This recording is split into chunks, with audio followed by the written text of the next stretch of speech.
just want to share something encouraging, just to maybe encourage others, hopefully encourage others to continue to hold your ground, continue to stand up for your faith.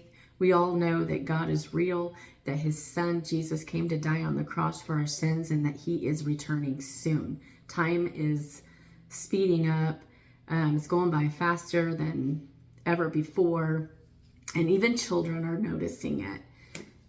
So that's crazy to me. I'll have, my own daughter at 5 years old started making comments about how fast time was going. And I just would think back about whenever I was 5 or 10, 11 years old even, and time just drug on for me. It didn't seem like it was going fast, but I've got other kids in my life, nieces and nephews, that have commented on how fast time is going.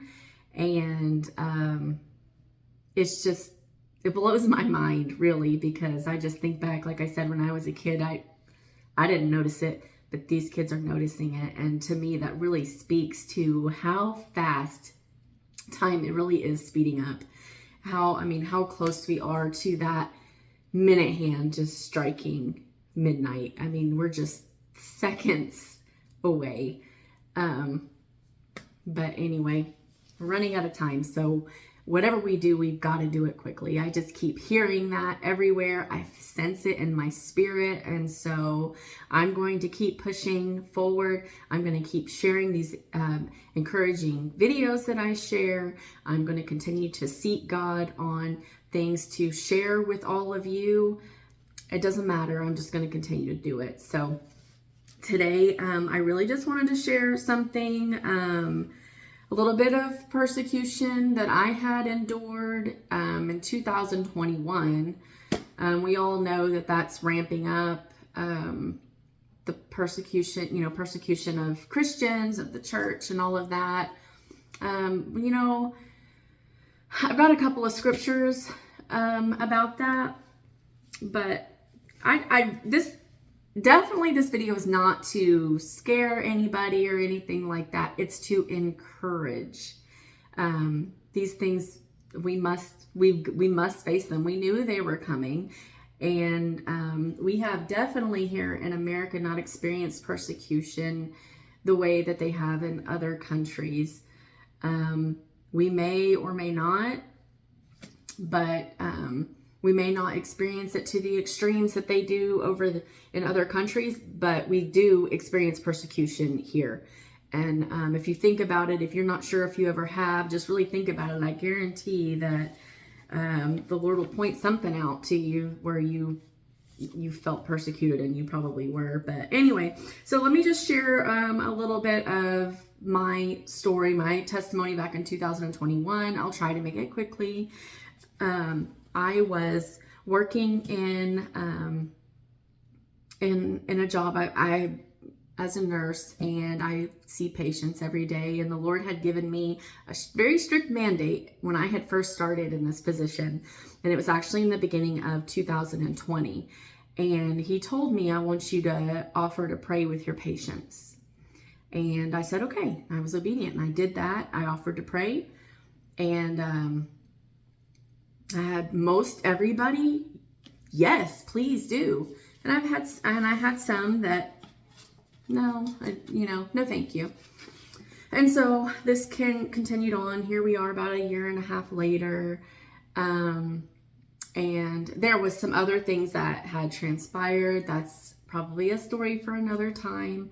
But God was always right there. My patients loved it. I didn't know this at the time, but I actually worked for a company whose owners were Christians and believers, and they didn't have a single problem with any of this, which I was thankful for. And of course, God knew that.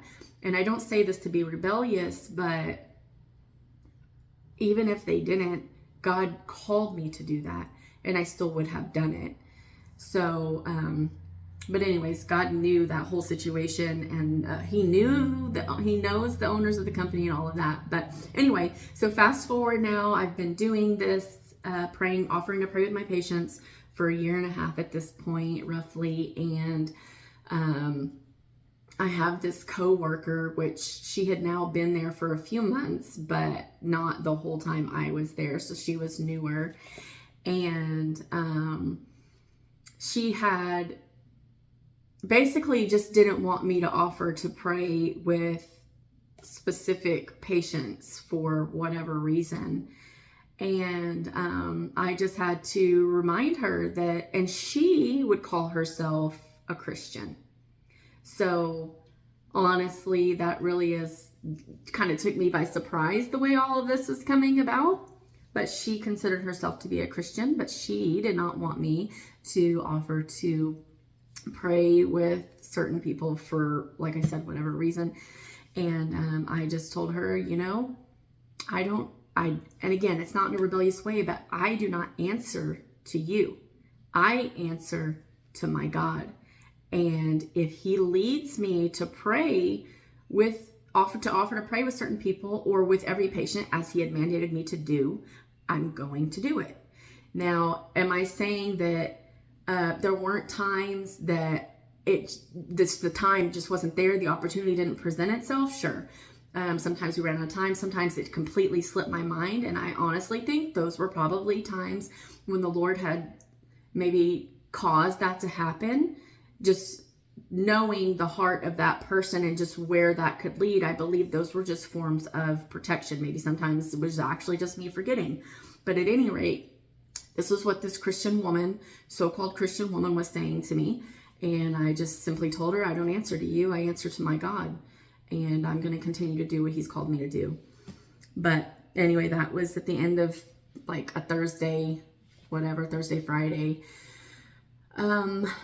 Come Monday, I don't really fully remember what had transpired, but it had kind of escalated a little bit. Well, at least she said that she was going to do something, I don't know, take it to whoever, or the owners probably. And I mean, by this time I had already been through a little bit of this situation before where God had stepped in. I didn't even know any of it had transpired. I was still doing what I was called to do. And so anyways, this was a Monday now, and I went through the day after I had found out that she was going to try to do this, went through the day and still doing exactly what I was called to do. And I'm not saying like that it was easy, because when you're getting any type of resistance or pressure, I mean, if it's for enough time, it starts to weigh on you.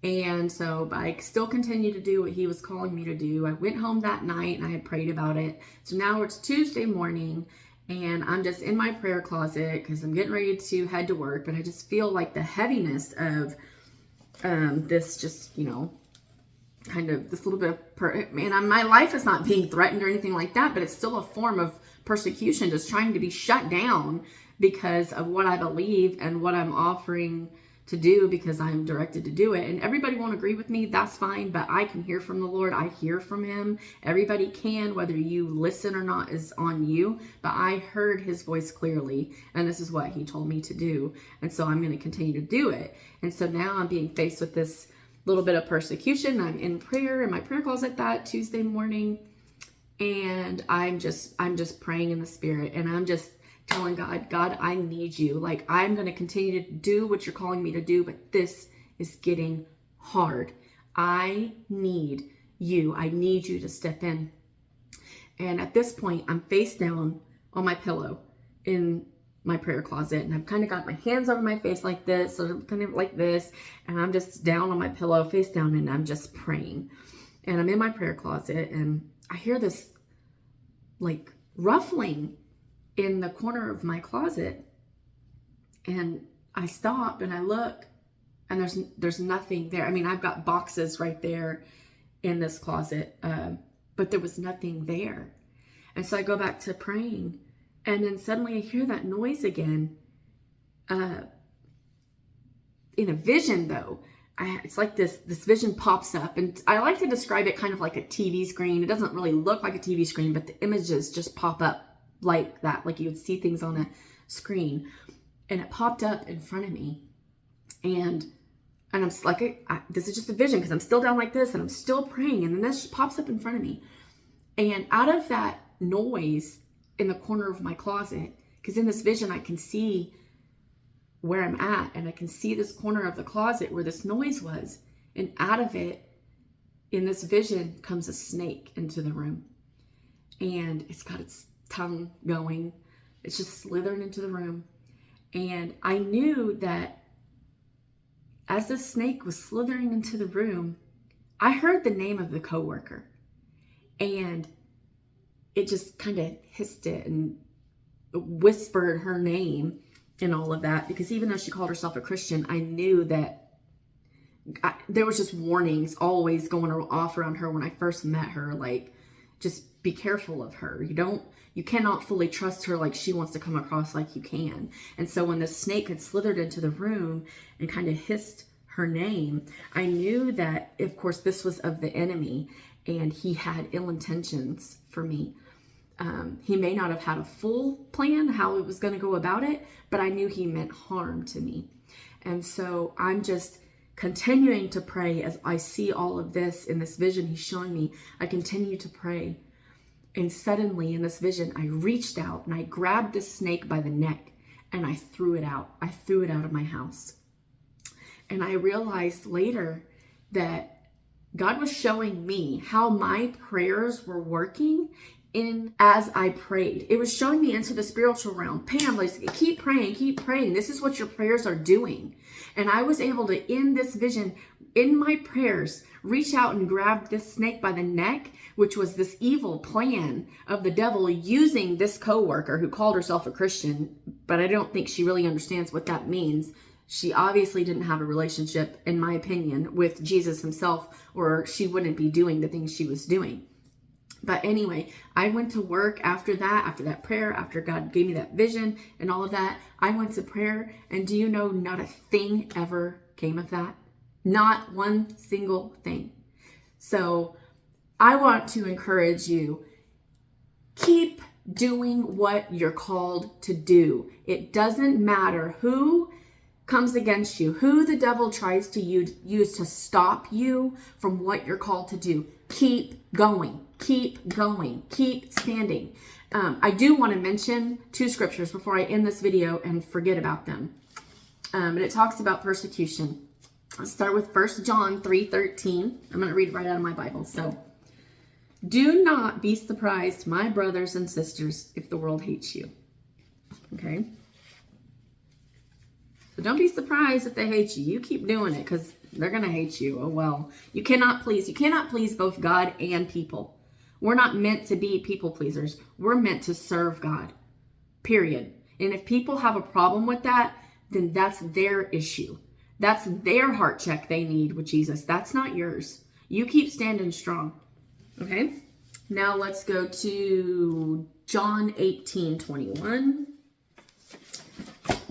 And it's actually, it's John 15:18 through 21. I completely wrote that down wrong. All right. And this is Jesus speaking. If the world hates you, keep in mind that it hated me first. If you belong to the world, it would love you as its own. As it is, you do not belong to the world, but I have chosen you out of the world. That is why the world hates you. Remember what I told you. A servant is not greater than his master. So in this, we would be considered the servant, and Jesus is the master, and we're not greater than him. And so if they persecuted me, they will persecute you also. If they obeyed my teaching, they will obey yours also. They will treat you this way because of my name, for they do not know the one who sent me. So hopefully that's encouraging to some of you. Being persecuted or the thought of being persecuted might be scary, but you know what? You keep your walk with God the way you know that you should. You need to be in your word, reading God's word every day. You need to be praying to him every day. You need to pray in the natural. You also need to be praying in the spiritual, in the spirit every day. But you also need to get quiet before the Lord. You need to get quiet and listen. And I actually was having a conversation with somebody the other day, and she was really just struggling with some of the things just on a day-to-day basis. Just if she felt attacked on every angle. And my first question to her is, well, how much quality time doing the things that I just said? How much time are you spending with God every day? Are you doing that? Are you even doing that? Because I can tell you, I can't go more than a day without that. At the end of that day, if I don't get that in the morning, at the end of that day, I'm feeling weary. And I think it has to do with the time that I talked about in the beginning of this video. And she said, well, I'll get up first thing and I'll turn on preaching. And I said, no. Now, listen, listening to messages and ministers preach and all of that, that is great. But that is not to be substituted with your personal private time with God. You have to build your personal relationship with Jesus yourself. You have to get in his word. You have to read that word. You have to set it before your eyes. You have to get it into your mind and get it into your heart so that you know. You have to learn how to listen for his voice yourself. Listening to preaching and all those teachings, that is amazing. You should do that. You need to make sure you're listening to ones that line up with God's word, though. So anyway, I just really want to encourage. That's my whole point. I feel like God created me to be an encourager. He taught me a long time ago that you got to have thick skin to deal with people.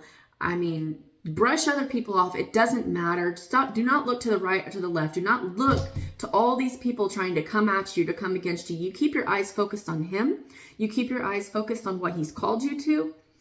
And you keep your eyes focused on where we're going, because we're not of this world.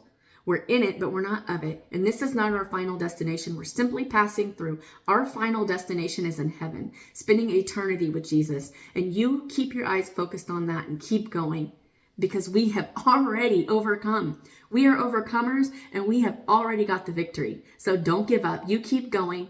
Anyways, I love you guys. Please like and subscribe and comment on this video and all the other videos. If you haven't watched, go back and watch them. It really helps whenever you interact with these videos to help YouTube push it in front of other people so more people can see it. I mean, we are in dark times, and I know in my heart just the things that the Lord has showed me and shared with me, that it's only going to get darker. The Psalm 91 says it doesn't have to come near us. It might be happening all around us, but it doesn't have to come near us. But that is going to require a closeness with God, a closeness with him like no other. So anyway, I don't want to get started back up again, because I will very easily, but please like, subscribe, and share so this can be a blessing to others. Anyway, God bless you guys. Bye.